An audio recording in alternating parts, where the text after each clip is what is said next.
Hi, I'm Charles Dillard with Amphenol Broadband Solutions. Welcome to our Fiber 201 training series. In this 5-part series, we will look at various fiber-related topics. Today's training will cover fiber restoration. As you go through this training, the chat will be open, so if you have any questions, feel free to put those in the question section. So let's get started. Fiber restoration refers to the process of repairing and restoring service in a fiber optic network after a fault, break, or degradation in signal quality. It's a critical part of maintaining uptime in telecom, internet, and enterprise network. Common causes of fiber outages include physical damage from construction such as backhoe cuts, rodents, and natural disasters, connector contamination, excessive bend radius violations, sharp bends causing signal loss, equipment failures such as transceivers and amplifiers and network hardware, and lastly, the age of the fiber itself. Does your organization have an adequate fiber restoration plan? Imagine a quiet night shift at the Network Operations Center that is suddenly interrupted by flashing red alerts. Several commercial fiber customers, banks, hospitals, cell towers are down in a town called Anywhere, USA. The system flagged a major optical loss on a 144 count trunk line running along Interstate 100. What do?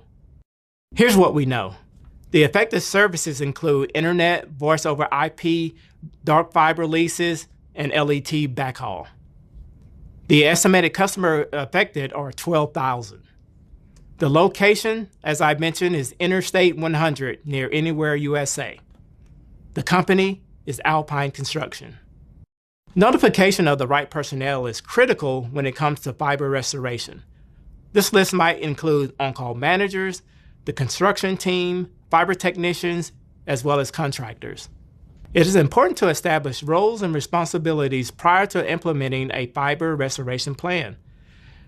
These roles might include the network operations centers, maintenance and construction technicians, the manager of maintenance technicians, the director, and finally, VP of engineering.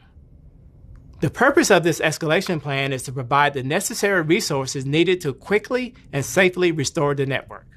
When restoring a cut or damaged fiber optic cable, the order in which you splice fibers can dramatically speed up service restoration and minimize downtime for critical customers. Here's a sample priority list. Your fiber backbone, emergency services like 911 and your fire department, police department, hospitals, government facilities, and business customers with SLAs. These fibers are usually assigned to the lowest number fibers. For example, fibers 1 through 12 in a 144 fiber count. Always confirm with the network operations centers to determine which fibers serve which customers. Never assume fiber 1 is always the most critical, but it is often. A fiber optic trailer is a specialized mobile unit designed to support fiber optic installation, splicing, and testing, and other restoration work in the field. It is commonly used by fiber optic technicians during maintenance or emergency restoration periods, especially after a fiber cut or during network builds. A well-stocked fiber trailer is more than just a mobile lab. It's a lifeline for fiber technician. It ensures you are prepared, efficient, and professional in every condition. Inside the trailer provides a clean, stable, and climate-controlled environment that's essential for precision fiber splicing and handling. It typically houses a fusion splicer, cleavers, and heaters, and all necessary tools for terminating and protecting fiber connections. First, we begin with essential core tools. Fusion splicer, your primary tool for creating permanent, low-loss fiber connection. A fiber cleaver. It ensures clean, precision 90-degree cuts before splicing. A visual fault locator. This helps to identify breaks or macro bends using visible red laser lights. OTDR. The OTDR detects faults, calculates splice loss, and provides distance to event measurements. Power meter and light source. Used together, measure insertion loss and verify end-to-end signal performance. Fiber identifier. It determines if a fiber is active before cutting or splicing. Finally, a fiber scope. It is used to check connectors for contamination or damage. Fiber prep and cleaning tools are critical when it comes to fiber restoration. Fiber is extremely sensitive and tiny dust or particles can impact signal quality or even complete failure. These tools also help ensure that expensive testing equipment remain functional. Next, let's talk about preparing and cleaning the fiber. Fiber strippers. They strip away buffer coating without nicking the core. Buffer tube slitter. It opens the cable tube safely and cleanly. Kevlar shears. Kevlar shears cut through the strength member without dulling other tools. Lint-free wipes and alcohol help clean bare fiber ends before splicing. And finally, can air or vacuums. They remove dust from trays, splicer lenses, and inside the trailer. Once the fibers are spliced together, you'll need to protect and organize them. Splice sleeves slide over the fuse joint and shrink to secure. Splice trays hold and route individual splice fibers with proper bend radius. Splice enclosure, either inline or dome style, offer outdoor weatherproof protection. And finally, fiber management clips and loops prevent microbends and keep routing neat. Various cables and adapters are used to interface with the equipment or test tools. These include patch cords, pigtails, adapters and couplers, and launch cables for OTDRs. Your trailer needs power and comfort to function. Use a portable generator or power inverter to power your tools. Have a battery backup or UPS to prevent interruptions during a splice. Maintain a climate control system. Heat or cool the space as needed. Use LED lights to ensure visibility inside the trailer, day or night. Safety and record keeping are mandatory. Wear safety glasses and gloves to prevent injuries from sharp glass fibers. Use a disposable jar and never leave glass shards behind. Always have a first aid kit and fire extinguisher nearby. Track every job with splicing log sheets and cable maps. Keep a laminated color code chart in the trailer for quick references. Storage compartments and workbenches keep reels of fiber, splice trays, connectors, patch cords, and cleaning supplies organized and accessible. Many trailers also feature onboard power sources like generators or battery backup. Any missing or out-of-date material should be replaced immediately. When technicians are dispatched, they will use a combination of fiber maps and diagnostic tools such as an OTDR to help pinpoint the precise location of fiber cuts. It is necessary to establish a routine for the rapid restoration of fiber network should it fail or otherwise be damaged. Once a technician is contacted for an outage, the technician should notify their supervisor. They should take photos of the cut and include all pertinent angles and areas involved, including any flagging. Always follow safety measures. Be aware of possible dangers. Note the mechanism of the cut if known. Also, note the person or company responsible for the cut. After locating the fault using an OTDR trace and arriving on site, excavate and open the splice case. Strip and clean the fiber buffer tube. Prep fibers for splicing. Trim back the cable to remove damaged or crushed fiber section. Be sure to strip back enough outer sheet to access clean buffer tubes and fibers. This is typically 12 to 24 inches. Match and splice individual fiber strands. Load the two prepared fibers into the fusion splicer. Let the machine auto-align the core using core alignment or cladding alignment, depending on the splicer. Initiate the splice. The arc will fuse the glass ends. Splice loss should be less than 0.1 dB. Be sure to slide a splice sleeve over the joint and heat shrink it to protect it. Finally, store in tray and manage the slack. Place the splice fiber in the splice tray, carefully routing it with no tight bends. Use fiber management guides to avoid micro bends. Repeat for all required fibers in order of priority. Rebury or resecure the infrastructure. After splicing the fiber, retest the link with the OTDR and power meter or light source. Verify signal levels are appropriate. Confirm that services have been restored according to your company's processes. When services have been restored, it is important to update fiber documentation and splice records. Create restoration reports with an OTDR trace and notes. Be sure to record the following: fiber numbers and color splice, OTDR loss values, cable ID and splice tray IDs that includes date, time, and technician's name. Be sure to update network maps and databases accordingly. When it comes to having a solid fiber racing plan, there are additional things that may be adopted. This includes spare fiber slack loops, allowing for resplicing without new cable, redundant path via ring or mesh typology, pre-terminated fiber jumpers for quick reconnection. Also have a disaster recovery plan with SLAs and appropriate response times. Lastly, let's compare fiber restoration over the last 20 years. Back in 2005, documentation meant binders full of printed maps, sketches, and spreadsheets. Technicians relied on memory, handwritten notes, and outdated prints. Today, everything is digital. GIS-based mapping, live databases, and mobile apps guide field technicians with precision and clarity. Diagnosing a fiber cut once meant rolling out an OTDR and hoping you can interpret the traces accurately. New OTDRs are GPS-enabled, cloud sync, and sometimes even operated remotely, helping technicians pinpoint breaks before they even roll out. 2 decades ago, dispatching meant walkie-talkies and paper logs. Now, restoration teams are dynamically routed with real-time job tracking and mobile check-in, reducing wasted trips and response time. The restoration trailer of the past was simple. It was diesel-powered, a few shelves, and a splicing table. New fiber trailers are mini command centers equipped with lighting, climate control, battery backup, and organized tools ready for any condition. Splicing used to follow a best guess order.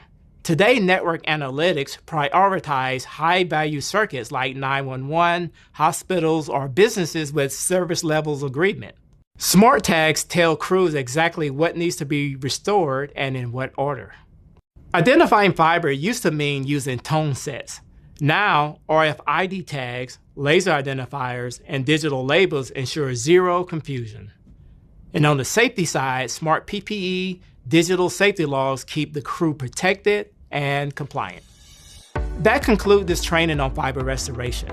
You should now have a better understanding of how to restore services in a fiber optic network after a fault, break, or a degradation in signal quality. I see that some questions come in, so I'm going to walk over to my computer and I will be with you shortly. Okay, here. So I'm back. See that we have a couple of questions that came in. First question from John. If you currently do not have a fiber restoration plan, what are the first things you need to consider? So I just talked about, I guess, fiber restoration from a perspective of like, you know, if you're an MSO and you currently have one, these are some of the items and things that your plan may consist of. I mentioned, you know, the escalation plan, and ideally, it's just so that any obstacles that a fiber repair tech or contractor, or whoever's you know, doing the repair or the restoration, they have a means of getting obstacle put out the way for them if they need additional help. So I talked a little bit about that, but it was more from a perspective of you know, for the companies that currently have a plan. But if you don't have one, you know, before you go off, start to buy, like, you know, how many fiber trailers will I need, and those type of questions. You probably want to start with like, you know, if I were to lose, you know, services on a major cut or major outage, you know, like, what would it take to even restore this? And, you know, would you know where to start? So that's, you know, the first question that you want to ask yourself. And part of that is like understanding your own network, you know, and that's knowing, you know, if you have redundancy on your network, if it does get cut, and can traffic be rerouted, you know, how many businesses are that may be connected to certain, you know, fiber runs. If they have, you know, SLAs where you have to get them, you know, repaired within a certain amount of time. And then, like I mentioned earlier, you know, understanding all of the emergency services that are tied to your network. So it's understanding, like, if something was to get cut or, you know, lose services, like, like what kind of impact this could create. And so once you understand that, then you can start to think about, okay, you know, what does the team look like? What will my escalation path look like uh, for getting, those outages restored in a certain amount of time? And then, so once you come up with that plan, then you can focus on whether it's staffing and the equipment that you're going to have in your trailer and where it's going to be stored at. Again, I guess to answer your question is, the first thing you want to consider is that what is my network? What are the customers that are connected to my network? And, if something was to get cut, do we have redundancy or not? And then go from there with it. We have another question. How do you determine when to do a temporary restoration versus a permanent? So, great question. Just like with any outage, time is of the essence, especially when you have customers off, and typically with fiber, the amount of customer that may be impacted is a little different compared to on the coax side of the house, where you may have 100 customers off because they node is out, et cetera, or a couple of businesses. With fiber, you have the potential to have an entire, backbone out. So, so when it comes to determine, when to do a temporary versus a permanent, really it comes down to a couple things. If the cut is clean and the weather is cooperating with you, you have easy access to where the damage may have occurred. I'm speaking more of like fiber outages as it relates to damages to the fiber. So not anything to where there's something with the configuration or anything, but if the cut is clean, you have easy access to it. There's not a lot going around you from a safety perspective. Then it makes sense to go ahead and do that permanent restoration. It's best to repair it once instead of having to come back and schedule it for another time. When it comes to temporary, is when time is of the essence, and you have to get the backbone up really quick. Emergency services may be down compared to just a fiber cut that's feeding like an RPD that's only affecting a certain amount of customers. So if time is of the essence, or if your environment around you are not favorable, so for example during storm time, then you may look to do a temporary fix just to get things going. So, and that might include, instead of doing like a fusion splice, you may do some mechanical splices with that. There's pros and cons to both. Doing the temporary, it may introduce additional splices to your network. Also, because of that, it will affect it could affect your link loss budget. So that receiver, that margin that we try to have on our network in case there's additional splices that occur or your fiber starts to degrade, we have a safety margin. And sometimes when you're doing a temporary restoration, it can affect that margin. So there's things that you want to consider before you decide if you're going to do a temporary splice or restoration versus a permanent. The key thing to keep in mind is that if you decide to do a temporary based on whatever your metric and your standards are, you want to make sure that you schedule the time to go and restore it permanently. You don't want it to be out there forever. Same thing like on the coax side of the house. So again, when time is of the essence, if there's a issue with the environment around you, storms and stuff, in those situations, you want to get services up quicker. And that's where the difference between temporary and permanent will come into play. There's another question. Is it better to have an in-house fiber response team or use contractors? So the thing with this is it's kind of like, the whole idea of like having a restoration plan.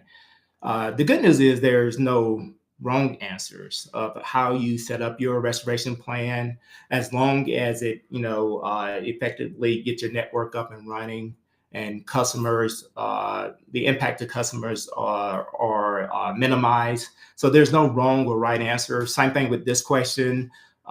They both serve its purpose. The good thing about having an in-house team is that, they know the network. And their response time tend to be a lot faster.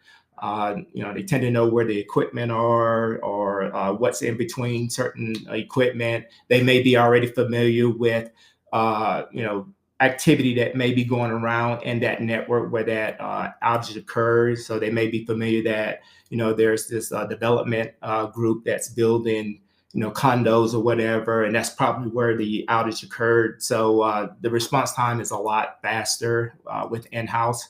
Also, the craftsmanship sometimes it's not to say that business partners or contractors don't do quality work, but when you're the one who owns the network and have to work in that area, going forward, you definitely want to make sure that any repair work that you do is quality.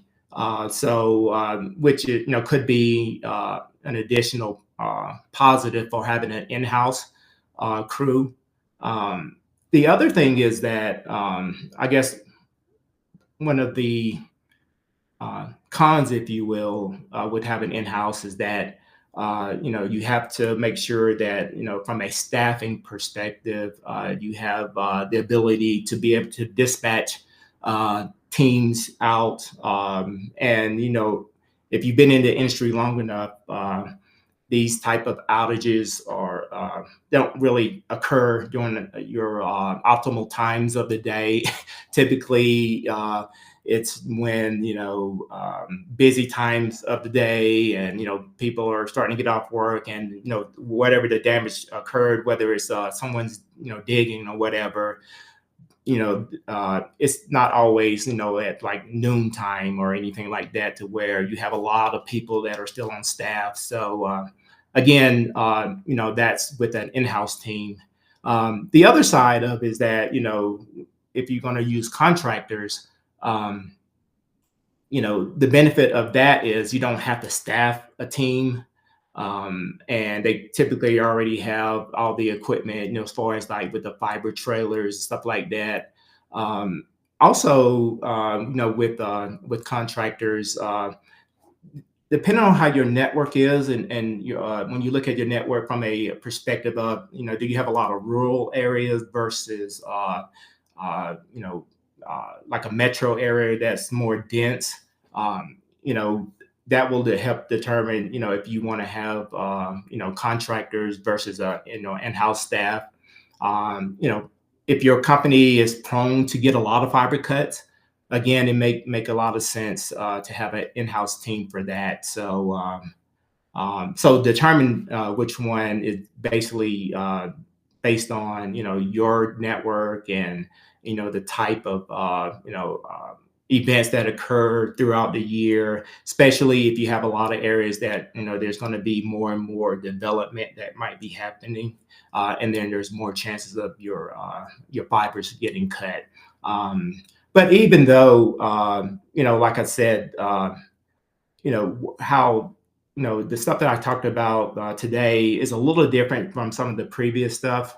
If you attended the last training on fiber test equipment, when it comes to that type of stuff, there are definitive answers for those type of things, based on the brand of the test equipment that you're using and the setting that should be going into it based on your wavelength of your fiber. So with those type of things, there are right and wrong answers to it. But when it comes to fiber restoration, the main thing I wanted to leave with everyone is that it's all about anticipating things that could go wrong and how to be prepared for it. And how you become prepared for it is you ask yourself all of the important questions. And is that if time is of the essence and speed, and and we pride ourselves on the customer experience and getting things up faster, then you don't want to wait until something happened to come up with a plan. So again, I want to make sure there's no more questions. Just want to thank everyone for attending this training. We appreciate you being a part of our Fiber 201 training series. Next year, early January, we will be providing some information on the last two of the Fiber 201 training series. The next one will be on fiber documentation, which goes hand in hand with this training. So, if you do have any type of outage related to, whether it's your fiber getting cut or the signal degrading, and you have to go out there and do any repairs, it's important to document everything that you do. And then, when you're doing your testing, make sure you're documenting all your results. So be on the lookout for fiber documentation coming up in January. And the last one is where we'll be putting all of this together, and we're going to cover fiber to the home troubleshooting. So everything that we learned from the fiber math and some of the earlier training, the fiber test equipment, and then with our fiber restoration and documentation, all of that is going to lead to our final training series talking about fiber to the home troubleshooting. So with that, again, be on the lookout for that. And if you aren't already connected with us on LinkedIn, be sure to subscribe to Amphenol Broadband Solutions. We have a YouTube channel as well, where we have a lot of additional training that covers everything from fiber, whether it's, theory and test equipment, all that type of stuff. But we also have the coax side of the house as well. From the tap all the way to the amplifiers out into the network. So there's a little something for everyone. Again, I'm Charles Dillard. Connect with me on LinkedIn. If you have any additional questions or feedback or suggestion, we're looking forward to hearing from you. So with that, thanks for your time today, and we will catch you on the next one.